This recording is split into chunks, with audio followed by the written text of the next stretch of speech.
जय हिंद दोस्तों, स्वागत है आप सभी हमारे YouTube channel IAS academy Prayagraj में। मैं हूं अजय सर। जैसा कि सबको पता है कि मैं हिस्ट्री पढ़ा रहा था, उस दिन मैंने हिस्ट्री को मेरे पुराण तक बता दिया था। कहां तक बताया था? पुराण तक। मैंने क्या किया था? हिस्ट्री को बता दिया था ना। हिस्ट्री हिस्ट्री ठीक है। हिस्ट्री मैंने, जो पुराण होता है, पुराण, मैंने पुराण को पूरी तरह से बता दिया था। वायु पुराण, मत्स्य पुराण, और मैं इस सब पुराण के बारे में क्या है पूरी चर्चा हमने कर चुकी थी, ठीक नहीं। अब देखिए, पुराण के बाद हमारा आता, हम वेद भी बता चुके हैं, ठीक नहीं। वेद भी बता चुके हैं।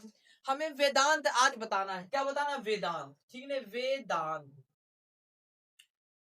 जो वेदांत है, वेदांतों की जो वेदांत में जो चर्चा है ना, इसमें राजपूतों की चर्चा है। वेदांत में किसकी चर्चा है? राजपूतों का वर्चस्व मिलता है, ठीक नहीं। राजपूतों का वर्चस्व मिलता है। तो ये बताइए, जो हमारा ये है, क्या कहते हैं, वेदांत है, वेदांत में राजपूतों का वर्चस्व मिलता है। वेदांत को ही उपनिषद कहा जाता है। क्या कहते हैं इसी को? क्या कहते हैं? उपनिषद कहते हैं। उपनिषद, इसे क्या कहते हैं दोस्तों? उपनिषद। उपनिषद की जो संख्या है 108 है। उपनिषद की संख्या कितनी है? 108। लेकिन 108 में से हमारा 13 उपनिषद क्या है? प्रमुख है। जो 13 उपनिषद है, सबसे प्रमुख उपनिषद 13 उपनिषद माने जाते हैं। 108 में से कितना है? 13 है, ठीक है। वो भी अगर उपनिषद की बात करूं, उपनिषद का अर्थ होता है गुरु के समीप बैठकर ज्ञान प्राप्त करना। तो इसका अर्थ क्या होता है उपनिषद का? इसका अगर अर्थ की बात करेगा तो क्या होगा इसका? जो गुरु होते हैं, गुरु, गुरु के समीप, क्या होता है? समीप बैठकर ज्ञान की प्राप्ति करना, यही इसका अर्थ होता है।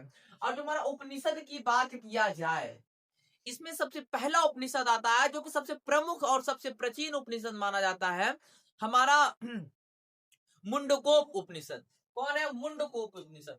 तो 13 में से जो हमारा पहला उपनिषद आता है, मुंडकोप उपनिषद आता है। पहला क्या है? मुंडकोप उपनिषद। मुंडकोप उपनिषद, उपनिषद।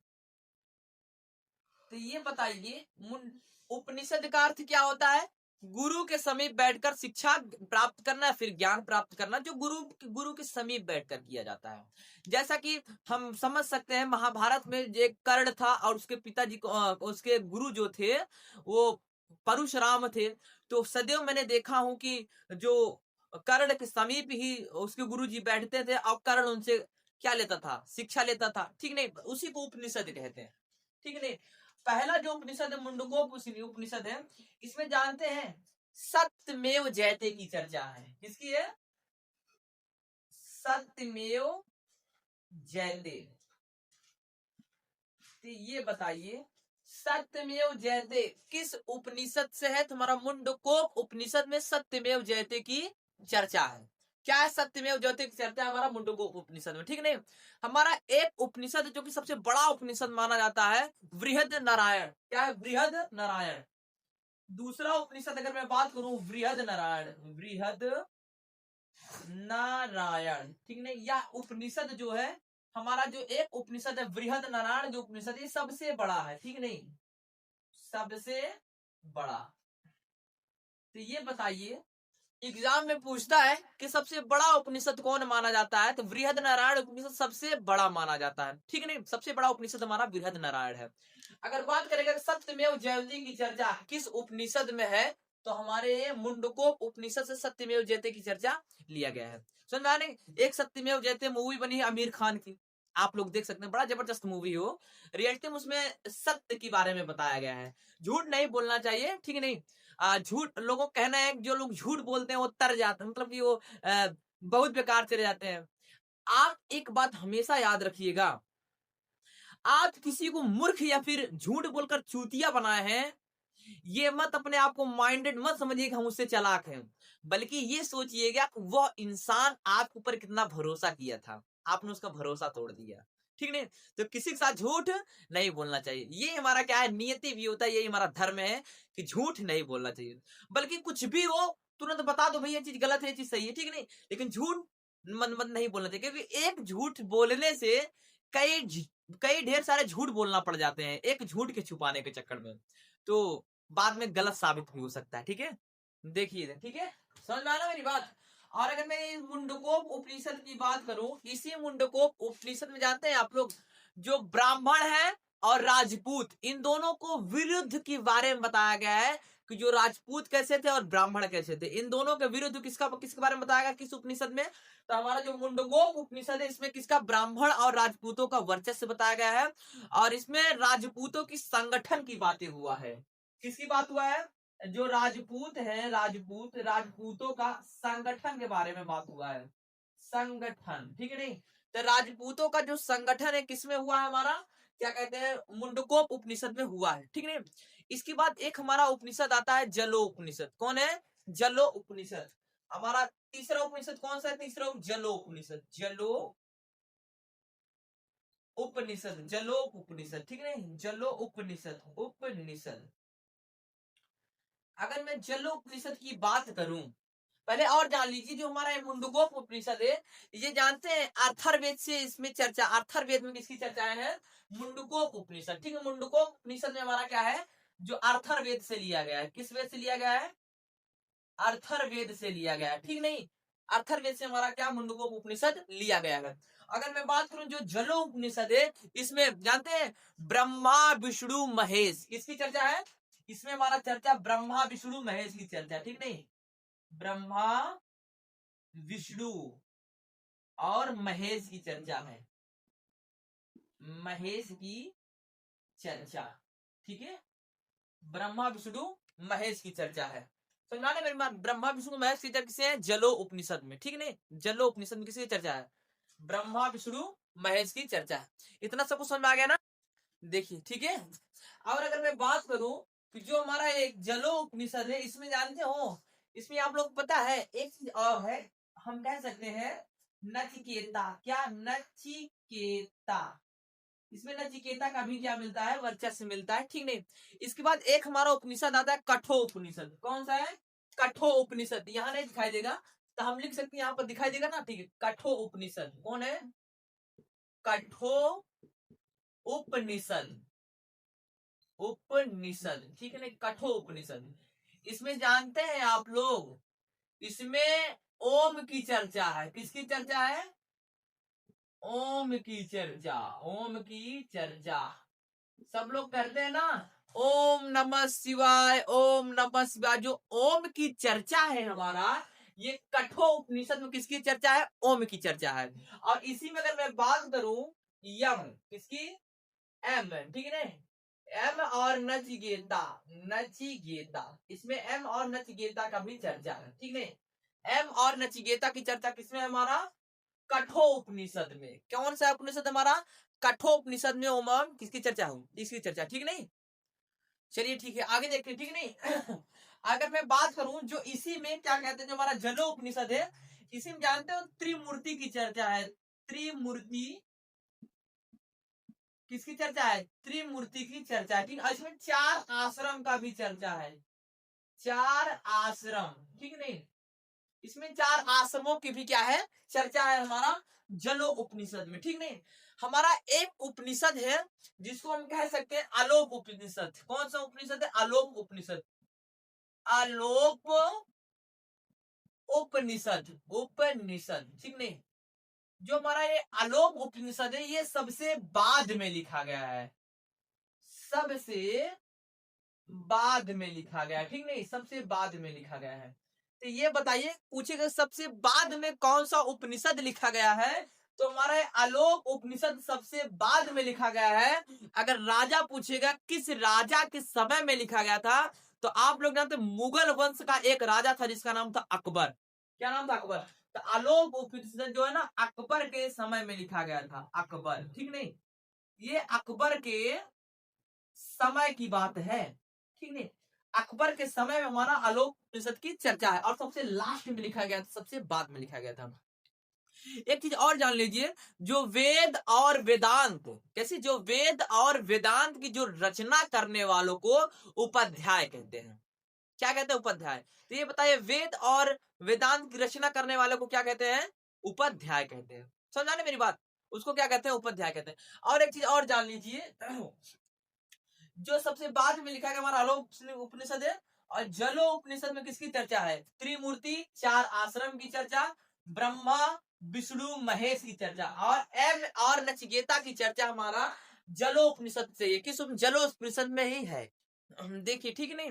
अब जब हमारे जैसे उपनिषद क्या होता है, समापन होता है, वैसे उपनिषद में ये बताया जाता है कि जो हमारे इतिहास है, हमें इतिहास ये सिखाता है कि पहले जो गृहस्थ जीवन में लोगों का विवाह हो जाता था। गृहस्थ मतलब क्या होता है? जो बचपन होता है, बचपन में ही लोगों का विवाह कर दिया जाता था, ठीक नहीं। मैंने देखा हूं हमारे यहाँ हमारे दादाजी का विवाह कैसे हुआ था। वो इतने छोटे थे, जब पैदा हुए थे ना, तो 2-4 दिन बाद उनको गोद में लेकर लोग भंवरे खींच लिए थे। मतलब बोला जाता है जो गृहस्थ जीवन में लोगों को क्या कर दिया जाता था, विवाह कर दिया जाता था। लेकिन मैं आप सभी को एक बात बता दूं, देखिए विवाह कब करना चाहिए और कितने समय में करना चाहिए और कितने समय तक ब्रह्मचर्य रहना चाहिए, ठीक नहीं। और गृहस्थ जीवन क्या होता है चर्चा करते हैं, ठीक नहीं। देखिए जो हमारा गृहस्थ जीवन होता है, गृहस्थ जीवन अगर रियलिटी में देखा जाए तो यही हो सकता है जो 0 से लेकर के 5 साल तक, कितना? 5 साल तक, ठीक नहीं। और 5 साल से लेकर के 25 साल तक, ठीक है। और 25 साल से लेकर के 50 साल तक, और 50 साल से लेकर के 75 साल तक, ठीक नहीं, बराबर मतलब ये 75, ठीक नहीं। और 75 साल से लेकर के 100 साल तक, फिर चाहे जहां तक, आनंद तक भी कर सकते हैं, चाहे जहां तक, ठीक नहीं।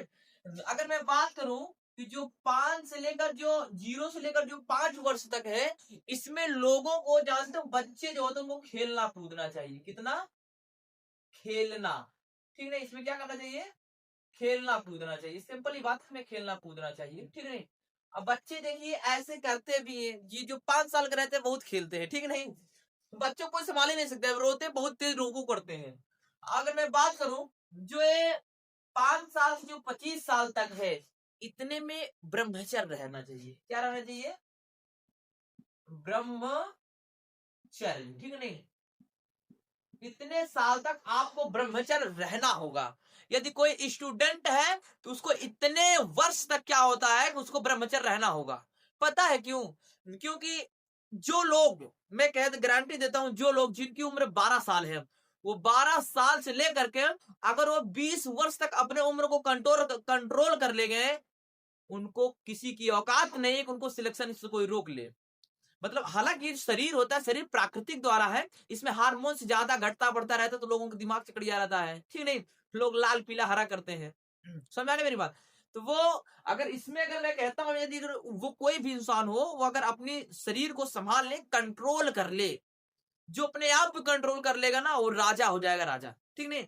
तो ब्रह्मचर्य अगर जीवन बिताना है तो 5 साल से 25 साल तक आप ब्रह्मचर्य रहिए, आप सक्सेस होने से कोई आपको रोक नहीं सकता, ठीक है नहीं, समझ में आना मेरी बात। ये ब्रह्मचर्य के साथ रहना चाहिए। और अगर मैं बात करूं जो हमारा 25 से लेकर जो 50 साल तक रहता है, इसमें लोगों को गृहस्थ जीवन जीना चाहिए, गृहस्थ जीवन जीते हैं, ठीक नहीं। इसमें कौन सा जीवन जीते हैं? गृहस्थ जीवन को जीते हैं। और जो वानप्रस्थ जीवन कब तक जीते हैं? 50 साल से लेकर 75 साल तक वानप्रस्थ को जीवन जीते हैं। और सन्यासी कब बन जाते हैं लोग? 75 से लेकर के 100 साल में लोग क्या बन जाते हैं? सन्यासी बन जाते हैं। बाबा वाबा के देखो ना, वो जानते हैं वो 50 प्लस रहते, 60 प्लस ही रहते, तो क्या बन जाते हैं? सन्यासी बन जाते हैं। अब बाबा वही रहबे करते हैं, सन्यासी का ही जीवन जीते हैं, ठीक है।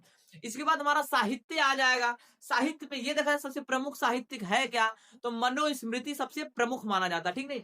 सबसे पहले अगर साहित्य की बात किया जाए तो सबसे पहले साहित्य हमारा आ जाता है मनुस्मृति। क्या पहला क्या आता है हमारा? पहला हमारा आया था मनुस्मृति। मनुस्मृति, जो मनुस्मृति है, क्या है? जो मनुस्मृति है, इसको हम लोग को सही से पढ़ना है और ये जानना है कि मनुस्मृति में रियलिटी में होता क्या था। जो छोटे लोग थे उन्हें किस तरह से दबाया जाता था, ठीक नहीं। तो इसी मनुस्मृति को बाबा भीमराव अंबेडकर साहब ने जला दिए थे। 25 दिसंबर को जलाया गया था, ठीक नहीं। तो मनुस्मृति को जलाए कौन थे? B R Ambedkar. कौन थे? B R Ambedkar Babasaheb ने इसको 25 दिसंबर को क्या कर दिए थे? जला दिए थे। DECEMBER, ठीक नहीं। 25 दिसंबर को जलाया गया था। जो बाबा भीमराव अम्बेडकर थे मानते 25 दिसंबर को क्या कहते हैं, मनुस्मृति को जलाए, ठीक नहीं। हम मनुस्मृति देखिए बताते हैं, जबरदस्त तरीके से बताते हैं कि मनुस्मृति होता क्या है, ठीक है। ठीक है, आगे देखते हैं, ठीक है नहीं। अब देखिए हमें बताना है कि जो हमारा मनुस्मृति है क्या है? मनुस्मृति, तो मनुस्मृति को बहुत अच्छी तरह से समझते हैं हम लोग, ठीक नहीं। मनुस्मृति, जो मनुस्मृति की जो चर्चा है ना, ये राजवंशों के समय में इसकी चर्चा हुई थी। किसकी? राजवंशों, ठीक नहीं। तो ये बताइए, राजवंशों के समय में इसकी चर्चा हुई थी मनुस्मृति की। इसकी जो लिखने वाले थे याज्ञवल्क्य थे। कौन थे? याज्ञवल्क्य ऋषि। कौन थे? याज्ञवल्क्य ऋषि थे, ठीक नहीं। तो जो मनुस्मृति को जो लिखने वाले कौन थे? याज्ञवल्क्य ऋषि थे। और यही मनुस्मृति, जानते हैं आप लोग, भारत की पहली कानूनी पुस्तक मानी जाती है, ठीक नहीं। क्या मानी जाती है? भारत की पहली कानूनी पुस्तक, ठीक नहीं। तो ये बताइए, भारत की पहली कानूनी पुस्तक किसे कहते हैं? तो हमारा मनुस्मृति को भारत की सबसे पहली पुरानी, मतलब सबसे पहली कानूनी पुस्तक कहते हैं। इसमें जानते हैं आप लोग, इसमें नियम कानून की चर्चा, इसमें नियम कानून बनाया जाता था, ठीक नहीं। इसमें क्या किया जाता था? नियम और कानून, कानून क्या किया? बनाया जाता था, ठीक है नहीं। इसमें नियम और कानून बनाया जाता था। और माना जाता है भारत की सबसे पहली कानूनी पुस्तक हमारा मनुस्मृति है, ठीक नहीं। मनुस्मृति, इसमें लोग जुआ खेलते थे। क्या खेलते? जुआ खेलते थे। और इसी जुआ को एकदम सही से ठहराया गया था, रियलिटी में है। अगर मैं मनुस्मृति की बात करूं तो इसकी जो संख्या है 36 है। कितनी है? 36। मनुस्मृति की संख्या कितनी है? 36 है, ठीक नहीं। मनुस्मृति की संख्या 36 है। और इसको ये कौन थे? कौन ऋषि थे? हमारे याज्ञवल्क्य ऋषि ने इसको लिखे थे, ठीक नहीं। मानी जाती सबसे प्रमुख पुस्तक कौन है हमारा? सबसे प्रमुख पुस्तक कौन मानी जाती है? हमारा मनुस्मृति, ठीक है। क्या है? मनुस्मृति। जो मनुस्मृति है ना, इसमें लोगों को गृहस्थ जीवन में ही विवाह किया जाता था। गृहस्थ जीवन किसे कहते हैं? जो 5 साल से लेकर जो 25 साल तक रहते हैं उनको कहते हैं गृहस्थ जीवन, ठीक नहीं। जो 5 साल से लेकर के, मतलब जो 25 साल से जो 50 साल तक, सॉरी, जो 25 साल से लेकर के जो 50 साल तक रहते थे, इन्हीं को कहते थे गृहस्थ जीवन, गृहस्थ जीवन, ठीक नहीं। इसमें जब विवाह होता था गृहस्थ जीवन में, जानते हो 8 तरह से विवाहों की चर्चा है। कितने तरह से? 8 तरह से, ठीक नहीं। वो भी अलग अलग तरह से, 8 तरह से विवाहों की चर्चा, वो भी अलग अलग तरीके से किया गया है। इसमें शादी तब होता था, पुरुष को उम्र जानते हो 25 वर्ष रहता था, और जो महिला थी उसकी उम्र होता था 12 वर्ष, ठीक नहीं। तो पुरुष वर्ष कितना रहता था? 25 वर्ष, और महिला की 12 वर्ष। तब दोनों क्या होती थी? शादी हो जाता था। क्या हो जाता था? शादी हो जाता था। अगर मैं बात करूं, जब शादी हो जाता था, अब बताइए, इसमें तो लड़की की भाई, अच्छी एक बात बताइए, आपके घर में कोई बहन है, ठीक, कोई भी है, आप क्या उसकी उम्र 12 साल में करवा देंगे, वो भी 25 साल के लड़कों के साथ? मनुस्मृति हमको बहुत बर्बाद करके रख दिया है, आप जान लीजिए। मनुस्मृति हमारे लिए एकदम गलत साबित था। रियलिटी बता दूं, सबसे गलत साबित था। मैं खुले आम कर रहा हूं, सोशल मीडिया में बात कर रहा हूं, मनुस्मृति बहुत गलत था, ठीक नहीं। बताइए, इसमें गृहस्थ जीवन से विवाह करवाते थे, महिला का उम्र 12 वर्ष रहता था, और पुरुष का 25 साल। बताइए उसकी एज कितना, इसकी एज कितना है? दोनों का उम्र अगर कंपेयर हो भैया, ठीक है, 19-20 होना चाहिए। यदि अगर पुरुष का उम्र अगर 25 हो तो महिला कम से कम 23 साल रहना चाहिए, इतने पे भी चल जाता है। अब 12 और 25 का, ये तो 100 का आंकड़ा था, ये बड़ा गलत बात था, ठीक नहीं। और इसमें जुआ भी लोग खेलते थे, और उन्होंने याज्ञवल्क्य ऋषि कह दिया यही बात सत्य है, और नियम कानून भी बनाया जाता था कि मनुस्मृति में, ठीक नहीं। जो मनुस्मृति हमारे 3 तरह से चर्चा, ये 3 तरह से है मनुस्मृति। कितनी तरह से? 3 तरह से है। देखिए, हम बात करते हैं मनुस्मृति कितनी तरह से है, ठीक नहीं। मनुस्मृति 3 तरह से। अगर मैं बात करूं, पहला है हमारा, पहला हमारा जानते हो, मतलब जो मनुस्मृति में 3 तरह से ऋण को चुकाया जाता था। तो इसमें कितनी तरह से ऋण को चुकाया जाता था? 3 तरह से ऋण को चुकाया जाता था। ऋण, जो ऋण होता था, ऋण, उसको 3 तरह से ऋण को चुकाया जाता था। एक था हमारा, जानते हैं, ऋषि ऋण। क्या था? ऋषि ऋण। पहला है हमारा देव ऋण, देव ऋण, ठीक है, देव ऋण, पहला देव ऋण, ठीक नहीं। दूसरा हमारा ऋषि ऋण। क्या था? ऋषि ऋण, ठीक है, ऋषि ऋण था। अगर मैं तीसरा बात करूं तो इसमें हमारा कौन था? पितृ ऋण था। कौन था? पितृ ऋण, ठीक नहीं। इन तीनों ऋण को चुकाया जा सकता था। मनुस्मृति के अनुसार। तो पहला हमारा जो देव ऋण था इसमें पूजा पाठ करते थे। क्या करते थे? पूजा पाठ। ठीक नहीं भैया, पूजा पाठ करके पहला ऋण को चुका दिया। ठीक नहीं, देवियों का पूजा पाठ करके हमारा देव ऋण को क्या कर दिया? चुका दिया। जो हमारा ऋषि ऋण था इसमें शिक्षा देकर चुकाया जाता था। क्या देकर के? शिक्षा देकर। ठीक नहीं, तो जो हमारा ऋषि ऋण था इसमें शिक्षा देकर इस ऋण को चुका दिया जाता था। लेकिन जो हमारा पितृ ऋण है, पितृ ऋण जानते हो, इसमें बाप बनकर मतलब पिता बन करके ऋण को चुकाया जा सकता था। जैसे आज के हम लोग के पिताजी जो है वो अपना ऋण को चुका रहे हैं। ठीक नहीं, वो अपना ऋण को क्या कर रहे हैं? चुका रहे हैं, अपने बच्चों के प्रति चुका रहे हैं। तो जो पितृ ऋण था इसमें पिता बनकर, क्या बनकर के? पिता बनकर ऋण को चुकाया जा सकता था। लेकिन कभी कभी पूछ लेता है कौन सा ऋण नहीं चुकाया जा सकता, तो मातृ ऋण। कौन था? मातृ ऋण। ठीक नहीं, मातृ ऋण को, जो मातृ ऋण था इसको चुकाया नहीं जा सकता। ठीक नहीं, तो ये बताइए किस ऋण को नहीं चुकाया जा सकता? जो हमारा मातृ ऋण था उसको चुकाया नहीं जा सकता। ठीक नहीं, इतना समझ में आना। अगर मनुस्मृति समझ में आ गया हो तो मैं और इसके आगे बताऊं। अब देखिए, सुनिए मेरी बात ध्यान से। जो हमारा सबसे प्रमुख अगर पूछेगा एग्जाम में, सबसे प्रमुख भारत की सबसे पहली कानूनी पुस्तक कौन था हमारा? तो मनुस्मृति था। मनुस्मृति की संख्या कितनी है? 36 है। मनुस्मृति में 3 तरह से ऋण को चुकाया जा सकता था। पहला हमारा है देव ऋण, दूसरा हमारा है ऋषि ऋण, तीसरा हमारा है पितृ ऋण। देव ऋण में पूजा पाठ करके देवियों को ऋण को चुका दिया जाता था। जो ऋषि ऋण था इसमें शिक्षा देकर के ऋण को चुका दिया जाता था। अगर मैं बात करूं जो पितृ ऋण था, इसे पिता बनकर उस ऋण को क्या कर दिया जाता था? चुका दिया जाता था। ठीक है, लेकिन ऐसा कौन सा ऋण है जिसे चुकाया नहीं जा सकता? तो हमारा मातृ ऋण को चुकाया नहीं जा सकता है। किसको? मातृ ऋण को चुकाया नहीं जा सकता है। इतना सभी को आप समझ में आया? चलिए ठीक है, आज हम लोग क्या करते हैं, इसको सब लोग रिवाइज कर लीजिएगा और हमारे चैनल को सब्सक्राइब कर दीजिएगा और शेयर कर दीजिएगा। ठीक है दोस्तों, अब आगे इसके आगे कल बताते हैं। तब तक के जय हिंद।